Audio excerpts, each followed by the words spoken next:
Hi, I'm Len, and this is a response to Deter Lucem's review of the debate from the movie God's Not Dead.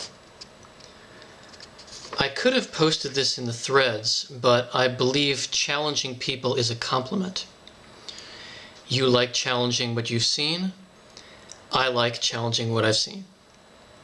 Some people don't like to be challenged.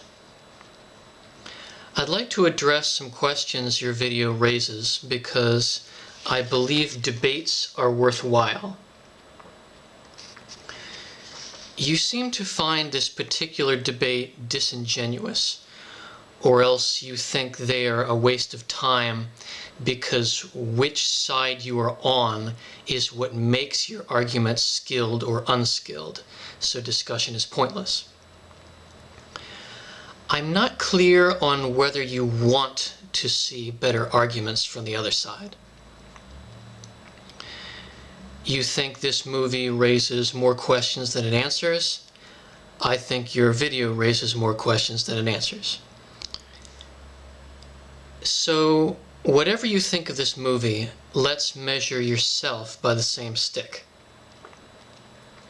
If a viewer can name more things that are wrong with an argument than the facts it gives, should that argument be withdrawn, including yours and mine? Since you suggest that you could do a better job than what is portrayed in this movie, my next question is, do you consider yourself a good speaker? You have a snarkiness when you talk that's almost whining, and it makes it hard for me to learn something because I find the sound of derision unappealing. And I would add, does someone get to decide if they are a good communicator or not? Can you just say, I'm a good communicator, or is it something bestowed by your audience? I think this is relevant because you and I are speaking from the sidelines, which is very different from debating in a classroom. The format we're using isn't actual public speaking, and your audience would be a class full of students, not just preaching to your subscribers. Now, you could say this is just a movie. The debate is not real. I thought the Christian movie Suing the Devil with Malcolm McDowell was one of the worst movies I've ever seen. I'm not sure whether you dislike this film because it's not convincing enough, in which case, could you demonstrate your skill by giving a better argument for Josh?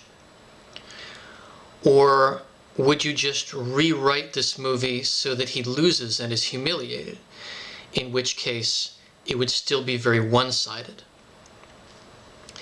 This gets into argument versus rhetoric, or the people who disagree with me are idiots circle of convenience. What if this was a movie where a student who is mentally retarded is challenged to a debate because he's guaranteed to lose? I think you would find it much more interesting. So let's look at this as a movie. Nobody wants to hear a review of a Western by someone who hates Westerns, because it doesn't judge within the context. Do you think Josh's character was realistically portrayed as a brash, young, inexperienced learner attempting to debate a professor? Do you think this situation would actually happen? You said the movie portrays universities as over-secularized, where a believer stands by himself. But you didn't say what is off about this view. Are they mostly secularized? Do you think an atheist professor can't be an asshole. You're an asshole. I think I understand your argument that the professor doesn't represent you. Does that mean you wouldn't make the students write God is dead? That you would be kinder and more respectful of people's religion?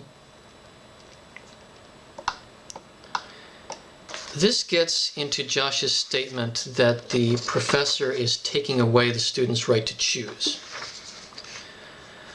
I've looked at several of your videos and others like them, and I'd like to know, do you think people should not read the Bible, or that it should be banned to spread atheism so they don't know what God is in the first place?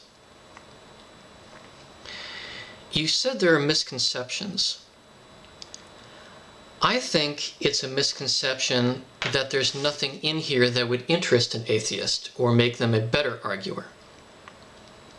If nobody was exposed to it, they wouldn't get to decide for themselves.